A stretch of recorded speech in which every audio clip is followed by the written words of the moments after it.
हिंदी से संबंधित सवाल जिस किसी भी एग्जाम में पूछे जाते हैं, हर एक एग्जाम के लिए ये वीडियो काफ़ी लाभदायक है। चाहे एसएससी हो, जेएसएससी हो, बीएसएससी हो, जिस किसी भी एग्जाम में हिंदी के सवाल पूछे जाएंगे, उन सभी एग्जाम के लिए हम संपूर्ण हिंदी यहाँ पर कवर करेंगे। लगभग 10 से 15 दिनों में पूरी की पूरी हिंदी कवर कर लेंगे। यहाँ हम जेएसएससी सीजीएल का जो एग्जाम आने वाला है उसके रिलेटेड बात करेंगे। तो चलिए स्टार्ट करते हैं वीडियो को। स्वागत है दोस्तों आपका आपके अपने यूट्यूब चैनल परीक्षा हॉल्ट 247 में। अगर आप चैनल पर नए हैं तो चैनल को सब्सक्राइब करके बेल आइकन को जरूर दबाइएगा, और अगर आपको इसके पीडीएफ को डाउनलोड करना है तो टेलीग्राम चैनल परीक्षा हॉल्ट 247 पर आपको ज्वाइन करना होगा और वहां से आपको पीडीएफ मिल जाएगा। तो चलिए स्टार्ट करते हैं अपने वीडियो। तो यहाँ क्या देखेंगे, हिंदी व्याकरण। अब ये जो है हमारा पहला दिन है, 10 से 15 दिन जैसा कि मैंने आपको बताया है। अब हिंदी व्याकरण में अगर हम जेएसएससी सीजीएल की बात करें तो जेएसएससी सीजीएल के पेपर 1 में जो कि क्या है, क्वालिफाइंग नेचर का है, लेकिन क्वालिफाई तो करना है, हमें मार्क्स तो लाने होंगे तभी जाकर के हम क्वालिफाई होंगे, तैयारी करनी होगी। तो देखिए इसके सिलेबस की अगर बात करें तो अपठित गद्यांश यानी कि पैसेज पूछे जाएंगे 30 क्वेश्चन। अब इसको बनाने के लिए इसमें ज़्यादा से ज़्यादा हमें मार्क्स को लाना है। तो अगर सब कोई लगभग गद्यांश को कवर कर लेता है, फिर भी यहाँ पर 40 गद्यांश आपसे करवाए जाएंगे। अगर आप उसको कर लेते हैं तो आप वहाँ पर भी सारे के सारे गद्यांश को कर लेंगे।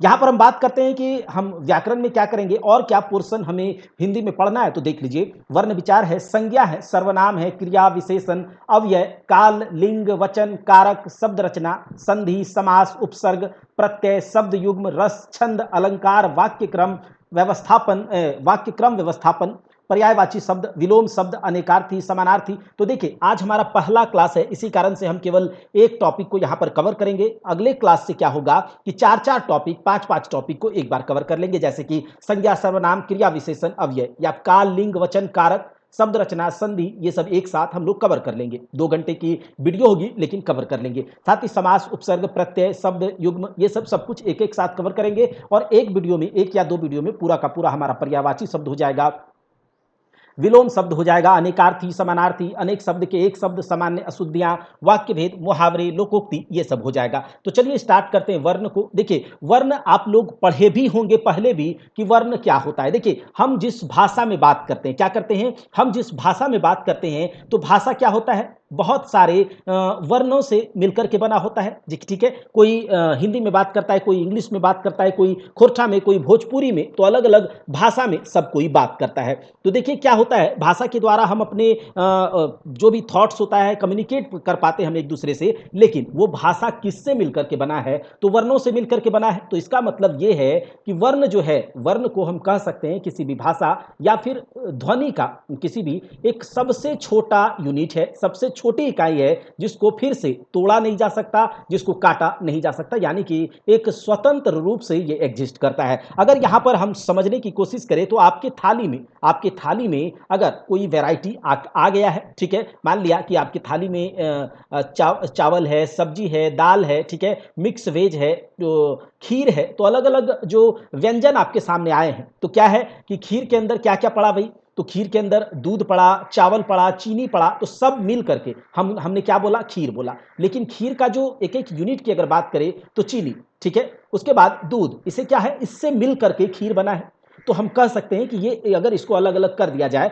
तो चीनी को फिर हम और तोड़ करके कुछ और नहीं बना सकते, है ना। चीनी स्वतंत्र रूप से एग्जिस्ट करता है, दूध स्वतंत्र रूप से एग्जिस्ट करता है, चावल स्वतंत्र रूप से। जब इसको मिला दिया गया तो कुछ हमारे सामने एक मीनिंगफुल चीज बनकर के आ गया, खीर बनकर के आ गया। उसी प्रकार से अन्य कोई व्यंजन हमारे पास आएगा तो उसके छोटे छोटे जो सबसे छोटा यूनिट होगा, जिसको और हम तोड़ नहीं सकते, लेकिन उसका एक सबसे छोटा यूनिट है, वो कहलाता है उससे मिल करके बना है। वैसे ही वर्ण क्या है, किसी भी मूल वर्ण उस मूल ध्वनि को कहते हैं, उस मूल ध्वनि को कहते हैं जिसके खंड या टुकड़े नहीं किए जा सकते। क्या, खंड या टुकड़े उसे नहीं तोड़ा जा सकता है। तो यहां से जो ध्वनि, कोई भी ध्वनि निकल रही है, ठीक है, जैसे हम क्या बोल रहे हैं, अ बोल रहे हैं, तो अ क्या है, एक ध्वनि है, ध्वनि निकला।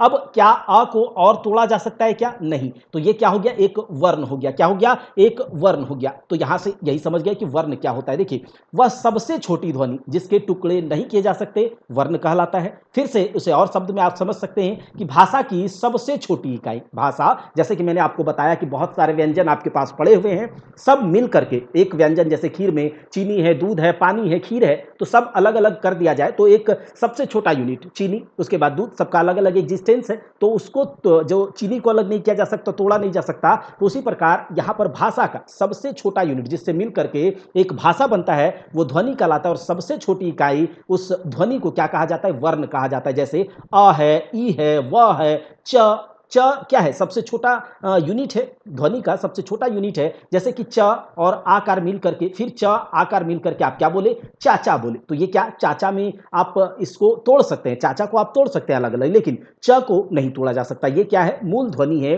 जिसको और आगे हम नहीं तोड़ सकते, तो यही कहलाता है वर्ण। तो समझ में आ गया होगा, वर्ण भाषा की सबसे छोटी इकाई है। क्या है? पूछा भी जा सकता है आपसे एग्जामिनेशन में कि वर्ण क्या है, तो भाषा, किसी भी भाषा की सबसे छोटी इकाई। अगर हिंदी की बात करें तो हिंदी में भी बहुत सारे वर्ण हैं, इंग्लिश में भी बहुत सारे वर्ण हैं, ए बी सी डी। अब ए को क्या ही तोड़ा जा सकता, ठीक है, बी को क्या ही तोड़ा जा सकता है। अब बांग्ला जो भाषा की बात करें तो बांग्ला भाषा का भी अपना वर्ण होगा जिससे मिलकर के बांग्ला भाषा बनता है। तो सबसे छोटा यूनिट उसमें भी बांग्ला में अ का जो भी होगा, ठीक है, तो उसको क्या ही तोड़ा जा सकेगा। तो वर्ण भाषा की सबसे छोटी इकाई होती है। जैसे यहां पर हम देख ले कि कोई हमारे पास ध्वनि है, जैसे कि कोई शब्द है, राम है, गया है। अब इसको तोड़ लीजिए, राम को कैसे तोड़ेंगे? र आकार, म आकार, क्योंकि म में भी अ जुड़ा हुआ है, म में भी, म जो बोलते हैं उसमें अ जुड़ा हुआ है। तो यहां से हम कह सकते हैं कि राम जो है चार मूल ध्वनि से मिलकर के बना है। लेकिन जब उन मूल ध्वनि को आप तोड़िएगा, जैसे हमने कैसे बताया था आपको कि कोई भी व्यंजन है अलग अलग क्या होता है, इंग्रेडिएंट्स उसमें लगते हैं, तो वैसे ही राम में अलग अलग इंग्रेडिएंट्स जो हैं जिसको तोड़ करके फिर उसको और नहीं तोड़ा जा सकता, तो जो जिसके बाद उसे और नहीं तोड़ा जा सकता उसी को कहा जाता है वर्ण कहा जाता है। जैसे र, आ, म, अ, ये सब क्या है? वर्ण है। अच्छा, अगर लिपि को देखिए, याद रखिएगा, हर वर्ण की अपनी एक लिपि होती है, हर वर्ण की अपनी एक लिपि होती है। जैसे कि हिंदी की देवनागरी लिपि है, इंग्लिश की रोमन लिपि है, तो वैसे ही हर वर्ण की अपनी एक लिपि होती है। लिपि को वर्ण संकेत भी कहा जाता है। हिंदी में कितने वर्ण हैं? 52 वर्ण है, जैसे कि इंग्लिश में 26 वर्ण है। और देखिए, वर्णों का समूह, जब वर्ण का, जैसे क ख ग घ अंग, च छ ज झ या, ट ठ ड ढ न, त थ द ध न, तो ये सब जो वर्ण है, तो वर्णों का जो एक समूह बना करके हमें दे दिया जाता है तो वो कहलाता है वर्णमाला। जैसे A B C D E F G H I J K, तो 26 वर्ण का एक समूह है जिसे इंग्लिश अल्फाबेट कहते हैं। 52 वर्णों का एक समूह है जिसे हिंदी वर्णमाला कहते हैं, अ आ क ख ग घ, ठीक है, तो इसे वर्णमाला कहते हैं। अच्छा, वर्ण के भेद कितने होते हैं? अलग अलग पार्ट में भी इसे बांट करके पढ़ा जा सकता है। तो याद रखिएगा, वर्ण के दो भेद होते हैं। क्या? वर्ण के दो भेद होते हैं। क्या होता है? वर्ण के दो भेद, स्वर वर्ण और व्यंजन वर्ण। तो देखिए, वर्ण हम क्या कहें? एक ध्वनि है जो एक निकलती है, उच्चारण, जैसे आ बोले तो उच्चारण हुआ कि नहीं? हाँ, तो ये है, अलग अलग वर्ण के दो भेद होते हैं। कौन कौन से? स्वर वर्ण और व्यंजन वर्ण। एक एक करके अच्छे से पढ़ेंगे, ध्यान से सुनिएगा, ठीक है। स्वर वर्ण, इंग्लिश में इसे भवेल कहते हैं, कोई बात नहीं, इंग्लिश को यहां नहीं देखना है। अच्छा, स्वर वर्ण ये वे वर्ण, ठीक है, एक मिनट, इसको थोड़ा चार्ज में लगा देते हैं। स्वर वर्ण वे वर्ण होते हैं जिसका हम उच्चारण जब करते हैं ना, स्वर वर्ण का जब हम उच्चारण करते हैं तो उसके उच्चारण के लिए किसी और वर्ण की आवश्यकता नहीं होती है, यानी कि स्वर वर्ण अकेले काफी है। क्या है? स्वर वर्ण अकेले काफी है। यहां पर कहा जा सकता है ये अकेला एग्जिस्टेंस रखता है, इसको, इसके उच्चारण के लिए हमें और किसी वर्ण की आवश्यकता नहीं होती है। या फिर ये कहें कि स्वर वर्ण का जब हम उच्चारण करते हैं तो जो हमारे लंग्स से जब हम किसी भी भाषा का किसी भी ध्वनि को निकालते हैं तो क्या होता है? हमारे लंग्स वगैरह से एक हवा निकलती है, एक वायु निकलता है, तो फेफड़ों से जो वायु निकलती है बिना रुके हमारे मुंह से निकल जाती है, यानी कि वहां कोई भी पार्ट से टच नहीं करता है, वही कहलाता है स्वर वर्ण, ठीक है। यहां पर देखिएगा कि स्वर वर्ण का उच्चारण करते हैं तो हमारे जीभ होठ का यूज नहीं होता है। जैसे अ बोलिए तो अ बोलिएगा तो आपका जीभ होठ से कुछ हुआ क्या? आ बोलिए तो क्या होगा? जीभ होठ आपका टच हुआ नहीं, कंठ तालु से निकलता है, इसका उपयोग होता है। तो ये भी याद रखिएगा कि स्वर वर्ण के उच्चारण में कंठ और तालु का उपयोग होता है, लेकिन जीभ होठ का नहीं, और किसी अन्य वर्ण की सहायता हम नहीं लेते स्वर वर्ण के उच्चारण में। अच्छा, यहां से ये कह सकते हैं व्यंजन वर्ण कौन सा वर्ण है? तो व्यंजन वर्ण वे वर्ण हैं जो स्वर वर्ण के पीछे पीछे चलता है और बोलता है कि अगर हम अपना एग्जिस्टेंस तभी रख पाएंगे जब स्वर भैया आप हमारे साथ आएंगे। क्या व्यंजन कहता है कि जब हम अपना एग्जिस्टेंस जब ही रख पाएंगे जब स्वर भैया आप हमारे साथ आएंगे। तो देखिए व्यंजन मतलब आप वैरायटी समझ सकते हैं, आप अपने घर में अलग अलग प्रकार के वैरायटी को बनाते हैं। क्या है, अलग अलग प्रकार के वैरायटी को बनवाते हैं। जैसे कि आप मिक्स वेज आज बोले कि आज मिक्स वेज बनवाइएगा। देखिए मैं एक वेजिटेरियन हूं, प्योर वेजिटेरियन हूं, इसीलिए हमारे मुंह से जो भी एग्जाम्पल्स निकलते हैं वो वेजिटेरियन ही निकलते हैं, चिकन मटन ये सब नहीं निकलता। ठीक है, तो देखिए मान लिया कि आप अपने घर में मिक्स वेज बनाने के लिए आप बोल रहे हैं, तो उसके लिए अलग अलग इंग्रेडिएंट्स आप ला करके दोगे कि नहीं। अब मिक्स वेज का एक अलग एग्जिस्टेंस नहीं होता है। होता है क्या, अगर मिक्स वेज आपको बनाना है तो आपको कैरेट गाजर ला करके देना होगा, आपको शिमला मिर्च कैप्सिकम ला करके देना होगा, आपको बहुत सारे मसाले ला करके देने होंगे, आपको गोभी ला करके देना होगा, आपको सेम ला करके देना होगा। ठीक है, तो ये आपको क्या बोलते हैं जो मशरूम होता है वो ला करके देना होगा। तब जाकर के क्या होता है, अलग अलग इंग्रेडिएंट्स ला करके उन सब को मिलाएंगे तब जाकर के मिक्स वेज बनेगा। यानी कि जब भी आप व्यंजन की बात करेंगे, कहते हैं ना कि आज बहुत सारे अलग अलग व्यंजन बने हैं, तो जब आप व्यंजन की बात करेंगे तो उसमें वो अकेले एग्जिस्ट नहीं करता है, वो अपना एग्जिस्टेंस तभी रख पाएगा जब किसी से वो सहायता लेगा। तो देखिए मान लिया कि आप मिक्स वेज में लहसुन का यूज किए, तो लहसुन का एक अलग एग्जिस्टेंस है, लहसुन अपने आप में अलग एग्जिस्टेंस रखता है, नमक अपने आप में एक अलग एग्जिस्टेंस रखता है, शिमला मिर्च अपने आप में एक अलग एग्जिस्टेंस रखता है, इसको अपने लिए किसी और की आवश्यकता नहीं है। उसी प्रकार से स्वर वर्ण अलग अलग एग्जिस्टेंस रखेगा, और जब स्वर वर्ण की सहायता से हम किसी वर्ण का उच्चारण करेंगे तो वो व्यंजन वर्ण होगा, इसका अलग एग्जिस्टेंस नहीं होता। ये इसके उच्चारण के लिए हमें स्वर वर्ण की आवश्यकता पड़ती ही पड़ती है। तो आप समझ गए स्वर वर्ण के बारे में, ठीक, और व्यंजन के बारे में भी। अच्छा, हिंदी वर्णमाला में कितने स्वर हैं? तो हिंदी वर्णमाला में 16 स्वर हैं।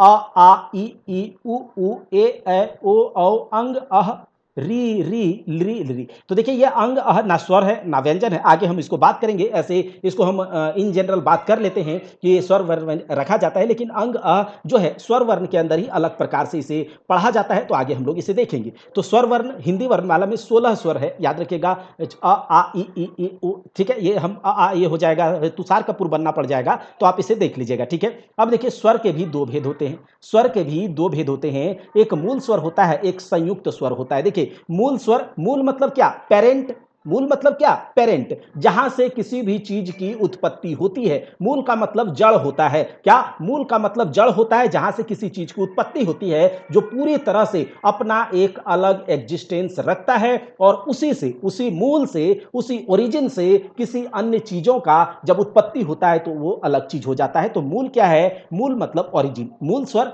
मूल स्वर में आते हैं आपके अ, आ, ई उ ए ओ।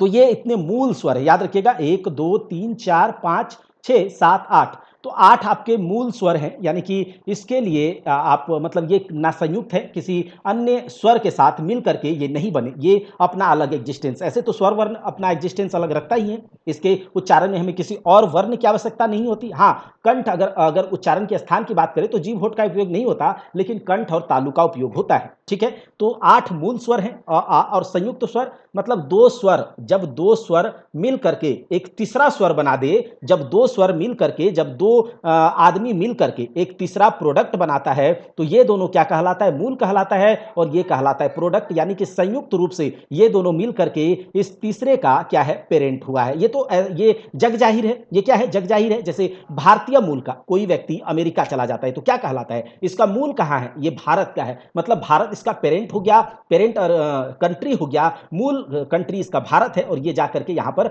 अपना कुछ रिजल्ट दे रहा है। उसी प्रकार से जब दो या दो से अधिक स्वर मिलकर तीसरा एक क्या बोलते हैं वर्ण बनाता है, तो उसे संयुक्त स्वर की कैटेगरी में रखा जाता है। याद रखिएगा, दोनों स्वर ही होने चाहिए, दोनों स्वर ही होने चाहिए। जैसे कि अ ए मिल करके क्या बनता है, अय मिलता है, ओ अ और ओ मिलकर के औ बनाता है, तो ये कहलाता है संयुक्त स्वर। तो मूल स्वर, संयुक्त स्वर आप समझ गए होंगे। अब आगे मूल स्वर के भी कुछ भेद होते हैं, मूल स्वर के भी कुछ भेद होते हैं। देखिए मूल स्वर यानी कि जो हमने बोला 8 मूल स्वर होते हैं, अ आ ई उ ए ओ, ठीक है, ये 8 मूल स्वर हैं। अब इसको जैसे उच्चारण किस प्रकार से आप इसका उच्चारण कर रहे हैं, ठीक है, इसका उच्चारण आप किस प्रकार से कर रहे हैं, जोर दे करके कर रहे हैं, आसानी से कर रहे हैं या फिर और जोर लगा रहे हैं, राम, ठीक है।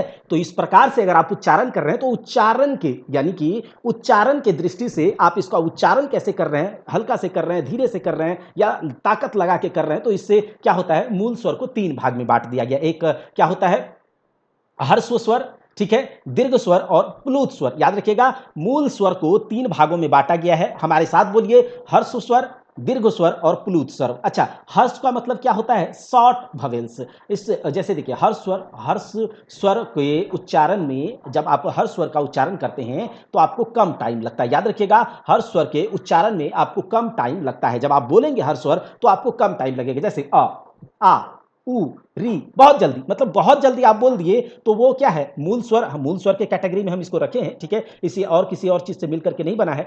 तो देखिए हर स्वर का उच्चारण करने में आपको कम टाइम लगता है। क्या लगता है, कम टाइम लगता है। अ, आ, ई, उ, अ, आ, उ, री, ठीक है, कम टाइम लगेगा। तो कम टाइम लगेगा तो वो हर स्वर हो गया। दीर्घ स्वर में क्या होता है, हर स्वर से दोगुना समय लगता है। याद रखिएगा हर स्वर से दोगुना, या फिर ये कह सकते हैं कि इसके उच्चारण में आपको अधिक समय लगता है। जैसे कि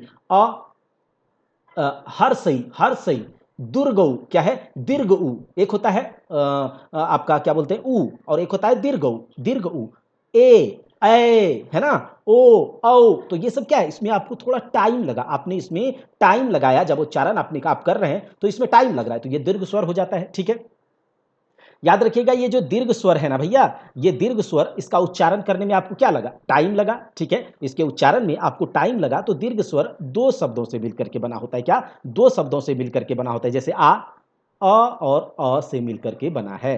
जैसे हर्षऊ, ये 2 मूल स्वर से मिलकर के बना है, उ और उ, मतलब दीर्घ उ हो गया, ठीक है। अच्छा, ए क्या हो गया, अ और ई से मिलकर के बना है। तो ये जो याद रखिएगा जो दीर्घ स्वर होते हैं वो आपके किससे मिलकर के बने होते हैं, 2 शब्दों के योग से मिलकर बने होते हैं। तो आप देख लीजिएगा इसे, ठीक है। एक होता है प्लुत स्वर। तो प्लुत स्वर क्या उच्चारण करने में हमको हर्ष स्वर और दीर्घ स्वर दोनों से ज्यादा टाइम लगता है, ठीक है। याद रहेगा प्लुत स्वर के उच्चारण में हमें दोनों से ज्यादा टाइम लगता है। कैसे, जैसे कि देखिए आप ये कह सकते हैं कि जैसे हर्ष स्वर में कम टाइम, दीर्घ स्वर में दोगुना टाइम और प्लुत स्वर में तिगुना टाइम आपको लगता है, और मतलब अन्य स्वर की तुलना में। जैसे इसमें देखिए इस प्रकार का इस चिन्ह का यूज होता है, इस चिन्ह का। जैसे देखिए रा बहुत लंबा खींच दिए, ठीक है, राम, या फिर किसी को आप चिल्ला रहे हैं, ठीक है, सुनो, तो ये क्या है, मतलब पीछे से एक आप क्या कर रहे हैं, ये टाइम ले रहे हैं, आपको टाइम लग रहा है इसके उच्चारण में। तो ये क्या है, दीर्घ प्लुत स्वर, ठीक है। ये यहां तक आप लोग समझ गए होंगे। अच्छा, प्लुत स्वर को त्रिमात्रिक स्वर भी कहा जाता है।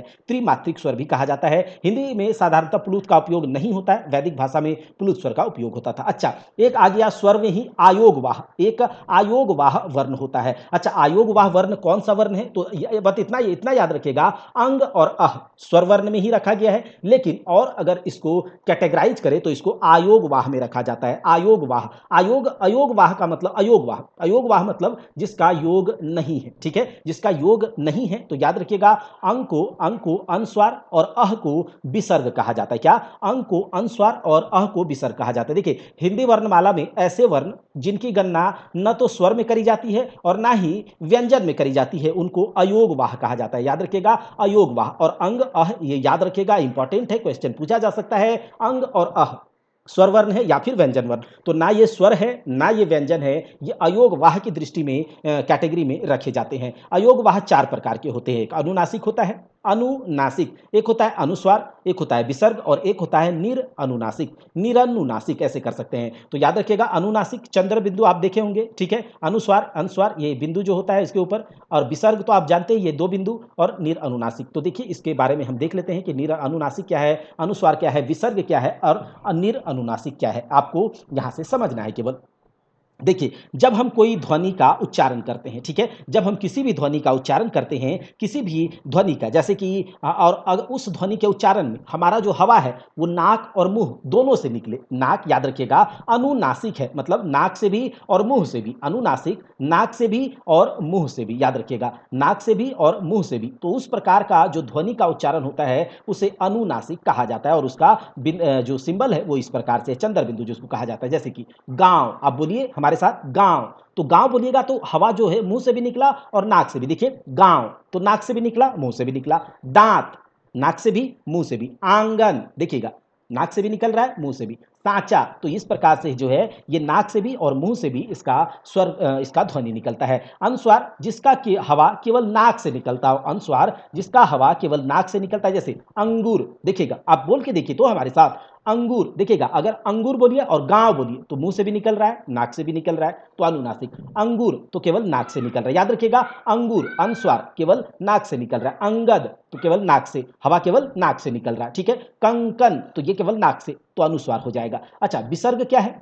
तो विसर्ग जिस प्रकार की जिस भी ध्वनि में उच्चारण ह की तरह हो, ठीक है, ह, मनः कामना, जैसे यहां पर जैसे ही आप देखेंगे मन और विसर्ग लगा दिए तो ये क्या है? ह का उच्चारण, मनः, मनः स्थिति, तो ये क्या है? विसर्ग है। तो ह का उच्चारण ये क्या हो जाता है? आपका विसर्ग हो जाता है। और याद रखिए नीर अनुनासिक, तो केवल मुंह से निकलने वाला स्वर, उसमें केवल मुंह का उच्चारण होता है, मुंह से निकलता है। जैसे इधर, इधर बोलिए तो नाक से नहीं हो रहा है, मुंह से केवल, तो ये अनुनासिक नहीं है। देखिए अनुनासिक में क्या था? नाक और मुंह दोनों से हो रहा था। जो आपका अनुस्वार था उसमें केवल नाक का यूज हो रहा है, ठीक है, मुंह का यूज नहीं हो रहा था, अंग, ठीक है। तो विसर्ग में ह का उच्चारण हो रहा है और निरनुनासिक में मुंह से केवल आवाज निकलता है। क्या? मुंह से, मतलब नासिका से नहीं। इधर, उधर, आप, अपना, घर, ये सब क्या है? बस मुंह से निकल जा रहा है और कहीं का यूज नहीं हो रहा। तो अयोग वाह का क्या अर्थ होता है? योग न होने पर भी जो साथ रहे, योग न होने पर भी जो साथ रहे। जैसे अंदर तो नहीं होगा, अंदर, अंदर तो ये नाक से हो रहा है, तो ये क्या है? क्या बोलते हैं इसको? कह सकते हैं हम अनुस्वार, ठीक है, अनुस्वार। और जो गांव, तो ये क्या है? दोनों से हो रहा है। यहां से ये इतना आप लोग को समझ आ गया होगा। अयोग वाह क्या होता है? जिसको ना स्वर में रखा गया ना व्यंजन में रखा गया, अंश क्या है? वो अयोग वाह, ठीक। अब देखिए स्वर, स्वर की कुछ मात्राएं भी होती हैं, ठीक, स्वर की कुछ मात्राएं होती हैं। देखिए अ के अतिरिक्त, अ में कोई भी मात्रा नहीं होता है, ठीक, अ में कोई भी मात्रा नहीं होता। तो याद रखिएगा अ के अतिरिक्त शेष स्वर जब व्यंजनों के साथ प्रयुक्त किए जाते हैं, देखिए स्वर वर्ण अपना एक अलग एग्जिस्टेंस रखता है। और जब हम भाषा बनाते हैं, शब्द बनाते हैं, तो हम क्या केवल स्वर लेकर के शब्द बना सकते हैं? ऐसा नहीं है। तो हमको व्यंजन और स्वर दोनों मिलाना होगा, तब जाकर के भाषा बनेगा भाई। तो देखिए जब कोई भी स्वर हो और व्यंजन के साथ उसे यूज किया जाता है तो उनके लिए मात्रा लगता है। क्या? उसकी कुछ मात्राएं लगती है, बस एक अ की मात्रा नहीं होती। स्वर एक अ क्या है? स्वर वर्ण है और इसका कोई मात्रा नहीं होता। बाद बाकी सारे का मात्रा होता है। अ से रहित व्यंजनों को हलंत लगाकर दिखाया जाता है। अ से, अ जिसमें नहीं होगा उस व्यंजन को, जब व्यंजन मतलब क्या? जब मिल करके स्वर वर्ण जब मिल करके बनाता हो कोई ध्वनि, तो व्यंजन होता है, तो उसमें हलंत लगाया जाता है। जैसे देखिए क, तो क केवल लिख दिया तो यहां पर अ नहीं दिखा रहे आप, तो ये हलंत दे देंगे, ठीक है। ख, तो ये हलंत दे देंगे। अ लगने पर हलंत का चिन्ह हट जाता है। जैसे देखिए अगर आप क बोल रहे हैं, क, केवल क, तो हलंत लग गया। अगर हलंत हटाएंगे तो आपको अ लगाना होगा, ठीक है। तो बस इतना आपको याद रखना है। जैसे देखिए ये क अ क हो गया, ठीक है, क प्लस अ, तो आप हलंत नहीं लगाएंगे, ठीक है।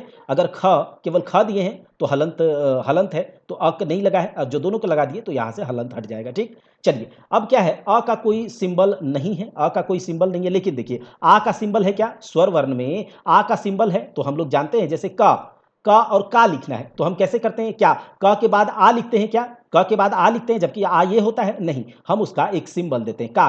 तो कि ये व्यंजन के साथ मिल करके जब कोई शब्द बनाता है तो हम क्या करते हैं? उसका कुछ एक अपना मात्रा होता है, एक सिंबल होता है। जैसे कि इसका क्या है?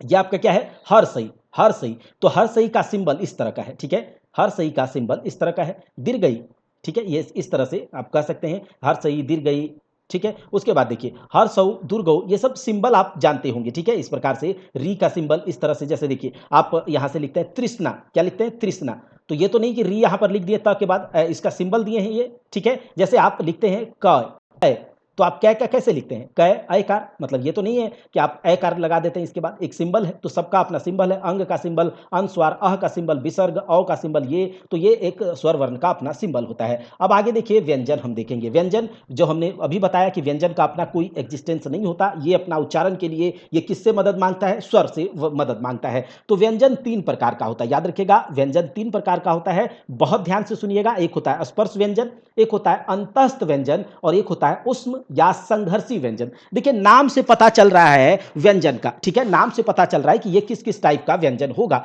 स्पर्श व्यंजन, इसका मतलब क्या है, स्पर्श होकर के जब हम किसी ध्वनि का उच्चारण करते हैं, ठीक है, जब हम किसी वर्ण का उच्चारण करते हैं तो हमारा जीव, जब हमारा जीव मुंह के किसी भाग से टच कर जाए और टच करके उसका उच्चारण करे, जैसे मुंह के किसी भाग, कंठ से, तालू से, मूर्धा से, दांत से, होठ से स्पर्श करे और स्पर्श करके उसका उच्चारण हो तो उसे स्पर्श व्यंजन कहते हैं। स्पर्श व्यंजन मतलब छूना, और जीव अगर हमारे उच्चारण करते समय हमारा जीव या तो कंठ को, तालू को, मूर्धा, मूर्धा क्या होता है, जैसे देखिए ये आपका मुंह है, ठीक है, ये दांत है, और यहां पर जो होता है ये तालू है, और तालू के बगल में मूर्धा होता है। जैसे कि मूर्धन स बोलिए, मूर्धन स, तो आपका जीव कहां सट रहा है, मूर्धन स बोलिए, आपका जीव जहां पर सट रहा है वो आपका मूर्धा है, क्या, मूर्धन स, तो जीव कहां सटा, वहां वही आपका मूर्धा है। तालव्य स बोलिए, जहां आपका जीव सटा वो आपका तालू है। जहां दंत स बोलिए, तो दांत से सट रहा है ना आपका जीव, तो ये सब क्या है, स्पर्श व्यंजन, ठीक है, स्पर्श होकर के निकल रहा है, तो ये हो गया स्पर्श व्यंजन।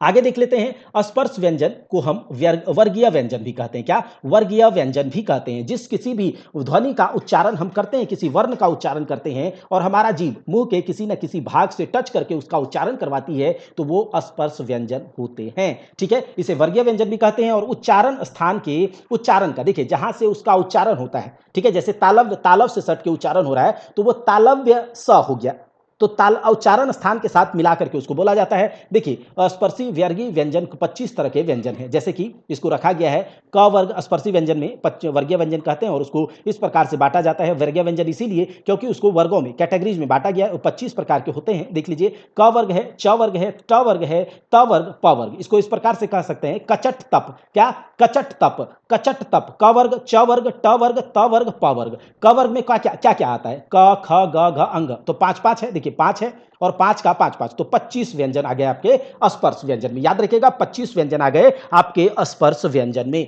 ठीक है। क वर्ग, क ख ग घ अंग, ये कंठ का स्पर्श। देखिए क बोलिए, क बोलिए, तो कंठ से निकल रहा है, कंठ से, क कंठ से, क कंठ से, ख कंठ से, ग कंठ से, घ अंग, ये सब कंठ से निकल रहा है। तो याद रखिएगा क वर्ग का जो उच्चारण होता है वो कंठ से हो रहा है, ठीक है, तो ये कंठ, याद रखिएगा क वर्ग का उच्चारण कहां से होता है, कंठ से होता है, ठीक। च वर्ग का, च च च छ, देखिए आपका जीव तालू से टच कर रहा होगा, याद देख लीजिए एक बार अपने से, च वर्ग का आपका जीव।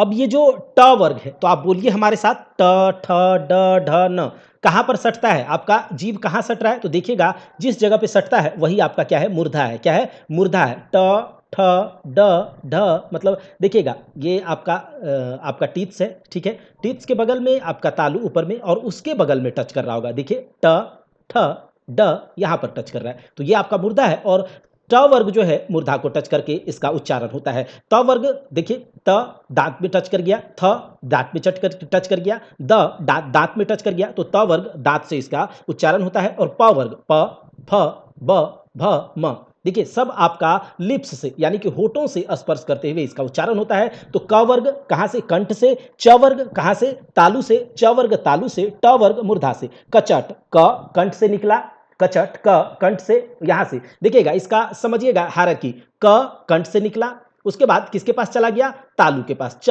तालू के पास और तालू के बगल में आपका मूर्धा है, ठीक है, ट वर्ग मूर्धा। उसके बाद कहां है, मूर्धा के बाद आपका दांत से टच कर गया, त वर्ग दांत से, और फिर आगे बढ़ गया आपका होठ के पास आ गया और वो प वर्ग हो जाता है, ठीक। अब एक है अंतस्थ व्यंजन, ठीक है, अंतःहस्त। तो अंत का मतलब क्या होता है, भीतर, अंत का मतलब क्या होता है, भीतर होता है। और एक ऐसा व्यंजन जब आप इसका उच्चारण करते हैं, जब आप इसके वर्णों का उच्चारण करते हैं तो इसका उच्चारण मुंह के भीतर ही रह जाता है, क्या, मुंह के भीतर ही रह जाता है, तो ये कहलाता है आपका अंतस्थ व्यंजन, क्या, अंतस्थ व्यंजन। या फिर इसको और शब्द में समझने की कोशिश करें तो ये होता है जिन भी वर्णों का उच्चारण जो होता है वर्णमाला के बीच, अर्थात स्वर वर्ण या फिर व्यंजन वर्ण के बीच होता है। जैसे देखिए स्वर वर्ण में हमने देखा था कहीं से उच्चारण, कहीं से टच नहीं कर रहा, ठीक है, कंठ और तालू से हो रहा था, बाद बाकी होठ वगैरह से नहीं टच कर रहा था, ठीक है। दांत से टच नहीं कर रहा तो अवर्ग स्वर वर्ण। और उसके बाद जो हम अभी देखें कि जो व्यंजन वर्ण है तो उसके अलग अलग उच्चारण वाले स्थान हैं, तो दोनों के बीच में अगर कोई चीज उससे इसका उच्चारण हो रहा है तो वो कहलाता है अंतस्थ व्यंजन, यानी कि अंत का मतलब मध्य, बीच में स्थित ये इसका उच्चारण होता है बीच में। ठीक है, उच्चारण के समय जीवा मुख के किसी भाग को स्पर्श नहीं करती है। याद रखिएगा, अंतस्थ व्यंजन के उच्चारण के समय जीव जो आपका है वो मुंह के किसी भाग को स्पर्श नहीं करती। देखिए जैसे य बीच से चला गया, मुंह से डायरेक्ट बीच से चला गया, ठीक, य कहीं से टच नहीं कर रहा, बीच से। र देखिए डायरेक्ट निकल गया मुंह के भीतर से। ल व, ठीक है, तो ये सब है य र ल व, ये चार व्यंजन होते हैं जो कि आपके अंतस्थ व्यंजन है। क्या अंतस्थ व्यंजन है? य र ल व उच्चारण जीभ से, तालु से, दांत से, होठों से के परस्पर सटाने से होता है। इनका उच्चारण जीभ, तालु, दांत, होठ सबके, किंतु कहीं भी पूरा तरह से स्पर्श नहीं होता है। तो याद रखिएगा ये बीच बीच में रहता है, किसी से भी पूरा से टच होकर के ये क्या करता है, बीच बीच में रहता है और बीच बीच में होकर के ये भाग जाता है। ठीक है, किसी से पूरी तरह से ये दिल लगी नहीं लगाता। जीभ से अगर जीभ से इसका य, ठीक है, जीभ भी कहीं नहीं टच कर रहा, ना तालू में, ना दांत में, ना होठों में, बस बीच बीच से हो रहा है। ठीक है, य ल, ठीक है, इससे होता है। अतः ये अंतस्थ व्यंजन या अर्धस्वर व्यंजन कहलाते हैं। ठीक है, अब एक होता है उष्मी या फिर संघर्षी व्यंजन। अच्छा, उष्म का मतलब क्या होता है? गर्म। देखिए जिस भी उच्चारण का ध्वनि का उच्चारण करते समय एक गर्मी निकले, क्या आपको लगे कि गर्म हवा निकल रहा है, क्या गर्म हवा निकल रहा है, लगे कि रगड़ा करके आवाज निकला है, ठीक है, रगड़ा करके आवाज निकले, चाहे गर्मी एक निकले, तो उस प्रकार का व्यंजन का जो उच्चारण होता है उसे कहते हैं उष्मी व्यंजन। क्या? उष्मी व्यंजन। जैसे कि देखिए स, तो क्या लग रहा है आपको? गर्म हवा नहीं निकल रहा। स, तालव्य स, गर्म हवा निकल रहा है। देखिए आप हाथ टच करिए, स, देखिए हवा निकल रहा होगा गर्म। तालव्य स मतलब तालु से टच करके, मूर्धन्य स मूर्धा से टच करके, दंत स दंत से टच करके, और ह, तो ह से भी क्या हो रहा है? गर्म हवा निकल रहा है। तो ये चार होता है, याद रखिएगा। जो आपका उष्मी व्यंजन जो होता है वो चार होता है, तालव्य स, मूर्धन्य स, दंत स और ह, ये चार उष्मी व्यंजन होता है। अब देखिए उच्चारण स्थान के आधार पर व्यंजन का अलग अलग वर्गीकरण किया गया है। ठीक है, कि देखिए अब जैसे तालव्य स है तो मतलब तालव्य से इसका हो रहा है जो तो ये क्या है? तलवा से आपका जीभ जो है तलवा से टच कर रहा है, तो ये तालव्य व्यंजन टाइप कहला जाता है। ठीक है, कंठ से अगर किसी का उच्चारण हो रहा है, जैसे क ख ग घ अंग, अभी हमने ऊपर में देखा था, क वर्ग कंठ से तालव्य से टच करता है, च छ ज झ या, और आपका ये य और तालव्य स, ये क्या है आपका? ये तालव्य, तालु से टच करते हुए। यह तो आप अभी हमने देखा था थोड़ी देर पहले, अंतस्थ व्यंजन के अंदर आता है, तालु से बीच बीच में रहता है। ठीक है, मूर्धन्य मतलब मूर्धा से टच करते हुए आपका चला जाए, जैसे ट ठ ड ढ न, ये क्या होता है? मूर्धा से टच करता है। वहीं ड़ ड़, और ये मूर्धांत स, ये क्या है आपका? मूर्धन्य व्यंजन है। ठीक है, मतलब उच्चारण स्थान के आधार पर व्यंजन का इस प्रकार व्यंजन होता है। दंत व्यंजन कौन कौन सा है? त थ द ध न, हम लोग अभी जानते हैं। त वर्ग दांतों से टच करता है, ठीक है, और एक दंत स होता है, दंत स। अब देखिए दांतों के मूल से, जैसे देखिए दंत स, देखिए दांत का जड़ से टच करता है, दंत द, दांत का डच जन से, ज ज ज ज, ठीक है, र ल, ये सब क्या है? दांत के मूल से टच करता है। ठीक है, अब आगे देख लेते हैं होठों से, प फ ब भ म, तो ये तो हमने पहले भी देख लिया था, प वर्ग में होठों से टच करता है। ठीक है, उसके बाद निचली होठ तथा ऊपरी दांत, निचले होठ तथा ऊपरी दांत, देखिए व नीचे वाला होठ और ऊपर वाला दांत व, ठीक है, फ फ, तो ये सब अलग अलग प्रकार से हैं, उच्चारण के स्थान पर इसका व्यंजन है। ठीक है, तो ये सब है। अब देखिए श्वास की मात्रा कि कितने आप इसमें कितना जोर लगा रहे हैं, श्वास की मात्रा के आधार पर वर्ण भेद है, एक अल्प प्राण और एक महाप्राण। ठीक है, अल्प प्राण और महाप्राण, तो ये किस प्रकार की दो व्यंजन है, किस प्रकार? तो देखिए प्राण का मतलब क्या? वायु।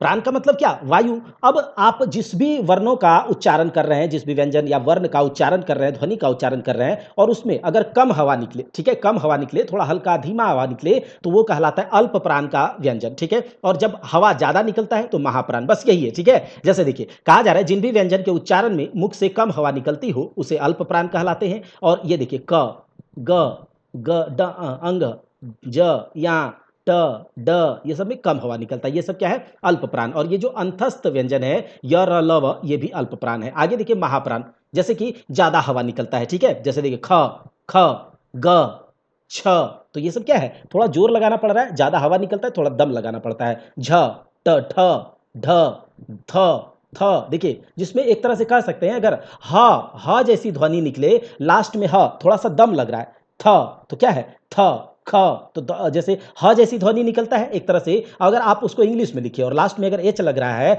ह लग रहा है, तो ये क्या है, महाप्राण वाला, ठीक है, महाप्राण वाला। थ, ध, भ, भ, स, ठीक है, मूर्धन स, ह, तो ये सब क्या है, अगर जब इसको इंग्लिश में लिखिएगा तो एस एच हो जाएगा, तो ये आपका क्या है, महाप्राण वाला, ठीक है। संक्षेप में ये कहा जा सकता है अल्प प्राण वर्णों की अपेक्षा महाप्राण में प्राण वायु का उपयोग अधिक श्रम पूर्वक, मतलब थोड़ा दम लगाना पड़ता है। एक होता है घोष व्यंजन और एक होता है अघोष व्यंजन। तो इसको अलग अलग तरीके से बांटा गया, आप केवल इसको देख लेंगे अच्छे से तो आपका काम हो जाएगा। जैसे कि घोष, घोष के आधार पर, घोष का मतलब क्या होता है, नाद होता है, कंपन होता है, आवाज होता है, एक वाइब्रेशन होता है। तो देखिए जब आप किसी वर्ण का उच्चारण करते हैं और गला से कंपन एकदम निकलता है, कंपन सा गूंज जैसा होता है, जैसे ग, ठीक है, ग, घ, अंग, तो ये क्या है, गला से एक कंपन, एक क्या हो रहा है, घोष निकल रहा है, नाद जैसा। झ, या, तो एक बार इसे देख लीजिएगा अच्छे से, घ, ग, घ, अंग, ज, झ, या, ड, ढ, न, द, ये सब क्या है, मतलब ये आपका क्या है, घोष व्यंजन। अच्छा, वर्गों के अंतिम 3 वर्ण और अंतस्थ व्यंजन याद रखिएगा, सभी स्वर घोष हैं, याद रखिएगा। जैसे देखिए कोई क, ख, ग, घ, या क, ख, ग, घ, अंग, तो ये जो कोई भी वर्ण वाला है और उसके अंतिम 3 वर्ण जैसे ग, घ, अंग, उसी तरह च, छ छोड़ के ज, झ, या, तो ये सब क्या है, याद रखिएगा कि किसी भी वर्ग, जो भी वर्ण जैसे हम करते हैं क वर्ग, तो क वर्ग का अंतिम 3 वर्ण जो है और एक अंतस्थ व्यंजन कौन सा, य, र, ल, व, तो ये सब क्या है, आपका घोष व्यंजन, याद रखिएगा। ये इस तरह से याद रख सकते हैं, य, र, ल, व, घोष व्यंजन, यानी कि इसका जब य बोलिएगा तो एक कंपन सी होती है, र, व, ल, ये सब। और उसे भी याद से रख सकते हैं, जो ये वर्ग थे, क वर्ग, कपट, कपट, जो क वर्ग, च वर्ग, कचट, तप, कचट, तप वर्ग मैंने बताया ना अभी, तो उसमें क्या है कि अंतिम 3 वर्ण जो है ग, घ, या, उसके बाद नीचे आपका ज, झ, या, ठीक है, अंग, उसके बाद आप नीचे का जाएंगे ट, ठ, ड, ढ, न, तो ट, ठ छोड़ के जो आपका 3 वर्ण है उसको और अंतस्थ व्यंजन मिल करके आपका घोष व्यंजन कहलाता है, ठीक। आगे देखिए अघोष व्यंजन, अघोष, तो इसमें क्या है, जिस वर्ण का उच्चारण आप करेंगे और गले में किसी भी प्रकार का कंपन ना हो, तो वो आपका क्या है, अघोष व्यंजन। देखिए जो, जैसे कि मैंने अब क्या क्या कहा कि कोई भी क वर्ग है तो क वर्ग का लास्ट 3 वाला वो आपका घोष व्यंजन है, ठीक, और य, र, ल, व, तो ये आपका घोष व्यंजन है। और जो शुरू का 2 वर्ण होता है क, ख, उसी तरह से च, छ, तो शुरू का 2 व्यंजन, ये क्या है, 2 वर्ण आपका क्या कहलाएगा भाई, तो ये कहलाएगा आपका अघोष व्यंजन, याद रखने का ये तरीका। और उसके बाद जो आपका तालव्य स, जो उसमी वर्ण है, ठीक है, उसमी वर्ण, तालव्य स, मूर्धन स, दंत स, ये, और क, ख, च, छ, ट, ठ, त, थ, प, फ, तो ये क्या है, किसी जो वर्ग मैंने बताया क वर्ग, कचट, तप, तो वो जो वर्ग के शुरुआत के 2 वर्ण है और आपका तालव्य स, मूर्धन स, दंत स, ये आपके क्या है, अघोष व्यंजन है, ठीक। एक संयुक्त व्यंजन होता है, संयुक्त व्यंजन, वो देखिए नाम से पता चल रहा है संयुक्त, ज्वाइंट, जब 2 या 2 से अधिक व्यंजन के मेल से कोई तीसरा शब्द बनता है। जैसे अभी हमने देखा था एक क्या बोलते हैं, मूल स्वर और संयुक्त स्वर, तो उसी प्रकार से व्यंजन, 2 व्यंजन जब मिल करके, 2 या 2 से अधिक व्यंजन जब मिल करके कोई शब्द बनाए, ठीक है, तो उसे कहते हैं संयुक्त व्यंजन कहते हैं। समझ में आया, तो यहां से कह सकते हैं अक्ष, अक्ष, देखिए अक्ष, ये क्या है, संयुक्त व्यंजन है। इसमें क्या है, क हलंत, ठीक है, अगर हलंत है तो अ नहीं लगता, यह बात आप जानते हैं। उसके बाद मूर्धांत स, उसके बाद अ, तो ये तीनों मिल करके क्या बना, अक्ष बना। यहां पर कि क्या है, 2 या 2 से अधिक व्यंजन जब मिल करके कब जब वर्ण बनाते हैं तो वो कहलाता है संयुक्त व्यंजन। अक्ष, क, स और अ, तो क्या हो गया, ये बना आपका अक्ष, जैसे रक्षक हो गया, भक्षक हो गया, क्षोभ हो गया, क्षय हो गया। उसी प्रकार से त्र आप देख सकते हैं, त हलंत, र हलंत, अ, तो ये क्या हो गया, त्र बना। तो इसमें क्या है, 2 या 2 से अधिक व्यंजन मिल करके ये बना, तो ये देख लीजिएगा अक्ष, त्र, ज्ञा, स्र, ये सब क्या है, ये आपका है संयुक्त व्यंजन। क्या है, संयुक्त व्यंजन। आगे देखिए द्वित्व व्यंजन, द्वित्व व्यंजन, जब शब्द में एक ही वर्ण 2 बार मिलकर यूज होता हो, जैसे कि देखिए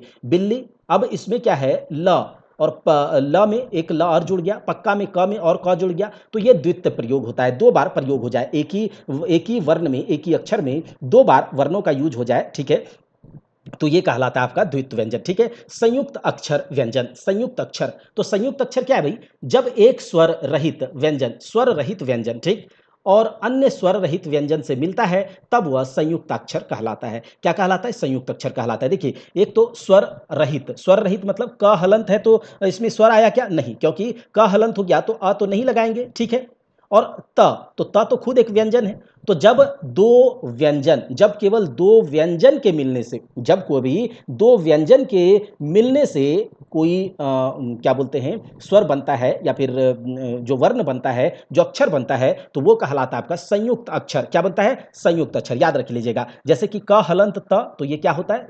कत। जैसे कि संयुक्त में आ जाता है, आप लगते हैं ना संयुक्त, तो यहाँ क्या आया? ये जो है आपका संयुक्त अक्षर है। ठीक, उसी तरह से स्व है, स्व, स्व, ठीक है। स्वागत आप लिखते हैं, स्वागत, तो ये जो स्व, ये लिखे सहलंत व, तो ये क्या है? स्वागत। ठीक है, तो ये इसमें क्या है? स खुद एक व्यंजन, व खुद एक व्यंजन, और दोनों मिल करके एक अलग शब्द बनाता है, तो ये संयुक्त अक्षर कहलाता है। यहाँ दो अलग अलग व्यंजन मिलकर कोई नया व्यंजन नहीं बनाते। बस याद रख लीजिएगा इतना, हम लोगों ने पूरे देख लिया। अब एक बार इसके क्वेश्चंस को देख लेते हैं। अंतस्थ व्यंजन यहाँ कौन सा है? अच्छा, अंतस्थ व्यंजन आप बताएं। हमने अभी बताया था य, तो ये क्या हो गई भाई?